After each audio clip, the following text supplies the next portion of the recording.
রামিসা ধর্ষণ ও হত্যা মামলায় হঠাৎ সামনে এসেছে নতুন এক নাম, ডলার। আদালতে তোলার সময় প্রধান আসামি সোহেল রানা দাবি করেন তিনি রামিসাকে ধর্ষণ করলেও হত্যা করেছেন মিরপুর 11 এলাকার ডলার নামে এক প্রভাবশালী ব্যক্তি। সোহেলের অভিযোগ, ডলার তাকে এই ঘটনায় জড়ানোর জন্য 2 লাখ টাকা দিয়েছিলেন এবং হত্যাকাণ্ডের মূল হোতাও তিনি।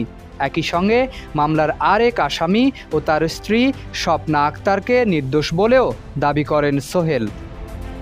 5+ স্টার রেটিং প্রাপ্ত দেশের সর্বোচ্চ বিদ্যুৎ সাশ্রয়ী ওয়ালটন এসি। স্মার্ট কমফোর্ট এখন নেক্সট লেভেলে। আদালত প্রাঙ্গণে দেওয়া এই বিস্ফোরক বক্তব্যের পর নতুন করে আলোচনায় এসেছে ডলার নামটি। কে এই ডলার?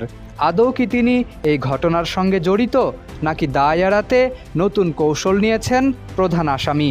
সেই প্রশ্নই এখন ঘুরপাক খাচ্ছে আলোচনায়।